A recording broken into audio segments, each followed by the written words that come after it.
Welcome back to Beantown Breakdown, guys. Thank you for tuning in. As always, the Celtics are now down 0-3 in an absolute blowout to the Miami Heat. They lost 128 to 102, and they were down 33 points at one point in the game tonight. An absolute stinker. I cannot believe what I watched tonight. I almost had to turn it off at one point. I gotta say, between the Bruins and this BS, one of the lowest points in my Boston sports fandom in a long time. So this is just going to be a reaction episode. I'll get more into what we're going to be doing in the future, but on my drive home from work, I thought of a couple things on,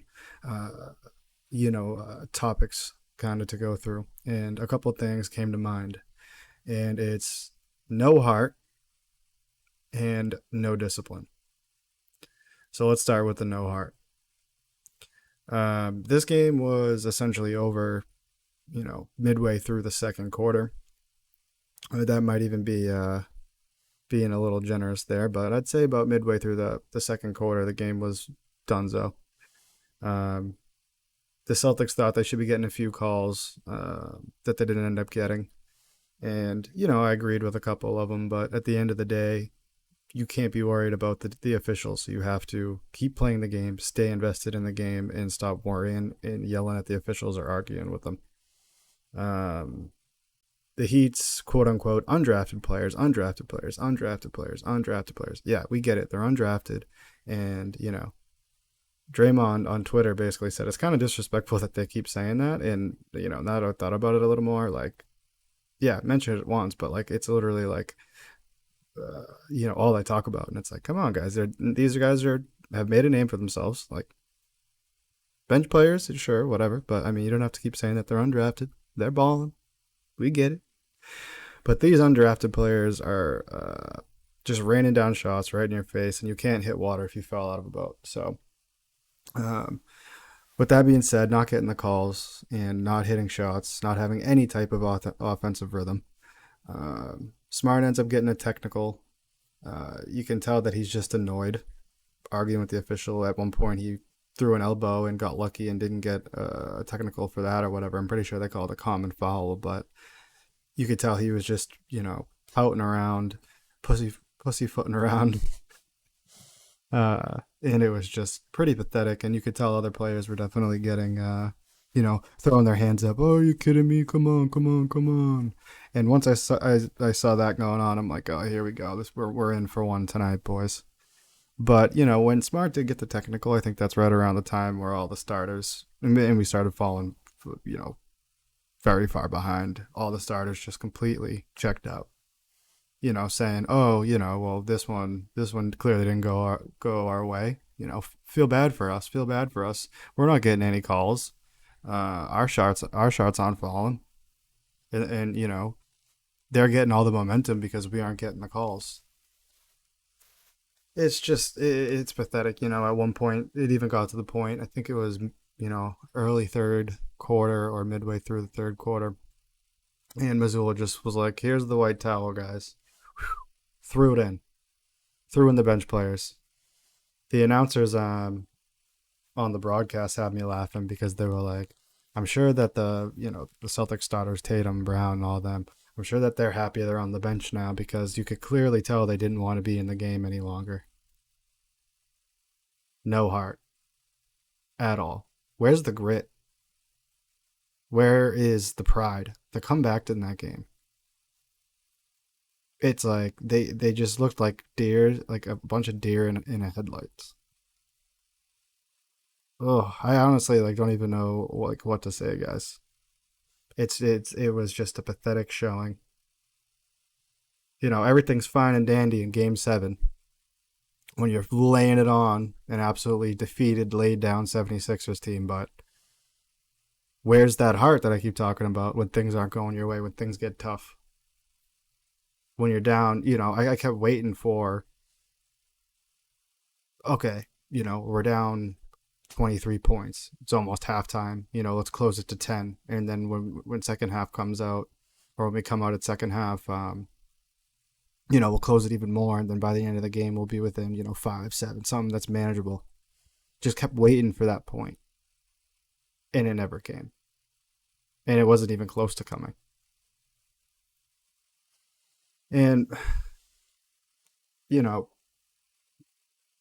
I'll get more into I wrote that I don't think it's a lot of people are going to be Missoula this, Missoula that, and I don't think that this is on him as much as some of the other losses have been throughout these playoffs. So the next one that popped in my head was no discipline. 15 turnovers, 26% from the 3-point line. Brown 0 for 7 from the 3-point line, 12 points in total. Tatum 1 for 7 from the 3-point line, 14 points total. Where are our quote unquote superstars?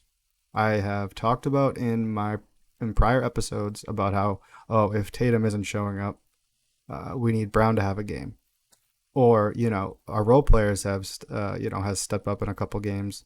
For example, Malcolm Brogdon, going off a game, or Smart taking over a game.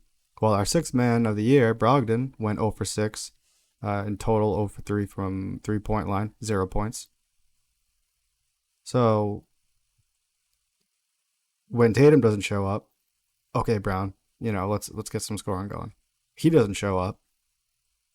Okay, well, hopefully the role players do something. They don't do shit. This is what happens, guys. But it falls onto the superstars, because our role players, yeah, it's great that when they come up and they step up and they help us win a game, like I said, Brogdon or Smart, or Horford playing great defense on Embiid. But at the end of the day, these guys are the ones that are going to get the money. They're the ones who are getting these all-star accolades and potential MVP talks. Tatum almost won it this year.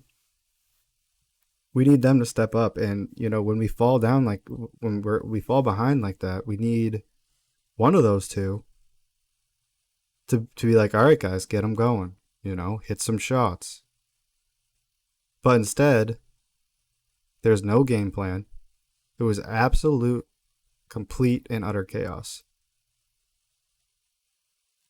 Just throwing up 3 after 3 after 3, brick after brick after brick. There was no answer for guarding the 3-point line when all their, Duncan, Martin, when all those guys were banging threes. There was no answer for that.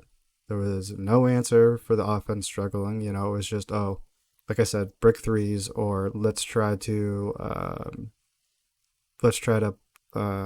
brush the basket and hopefully get a foul call.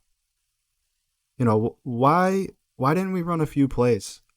We don't have anything. Hold up to number 4. We got a play. Let's run that. Get something going. Get some rhythm going. But nope, just outplayed, outwailed, and most importantly, outshot. All of sports media has been talking about how the Heat are tougher than us, they want it more than us, they have more heart than us, and basically that is exactly what was shown tonight. So Missoula said after the game tonight, and mind you, these aren't exact quotes, so these are paraphrasing. He said after the game that the loss was on him. He didn't have the guys ready. But like I said earlier, this is one of the instances where I don't really put a ton of blame on him. Maybe him, stopping the guys and saying, all right, instead of this terrible sloppy deep offense that you guys are trying to do, let's slow it down for just a second. Obviously we have to come back, but slow it down for a second and hit a couple shots, run a couple plays, get a couple baskets, and then the offense will start rolling. But it seemed like he was just letting him go, and clearly that was not working whatsoever. And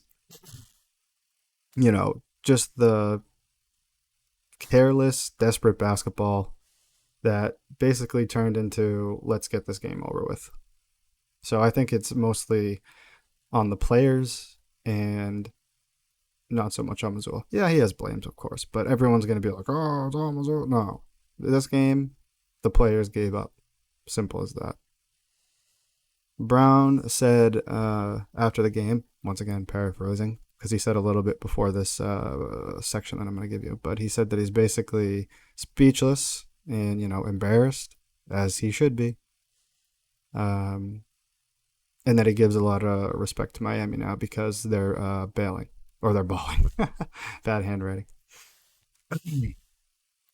So, you're giving them respect now. Maybe you should have respected them before, you guys were down 0-3. So this is just my reaction to the game, guys. I'm not going to go in depth about the future of the team or anything. We'll do a longer episode when the series is over, maybe Tuesday. I honestly have no idea what's going to happen Tuesday, but I'll tell you one thing. It's going to tell us a lot about the future of the team, how they respond to this. So how do you guys think they respond to this? Let me know your thoughts on, what I discussed tonight. Call 774-277-8273. Leave a voicemail or text if you're more comfortable with that. Your reactions to the game, your predictions for the next game and the series in general, and just whatever you want. So that's it for tonight's episode. Absolute heartbreaker. Leave a review, like and subscribe, all that good stuff. Thank you for watching, and we'll talk soon. Peace.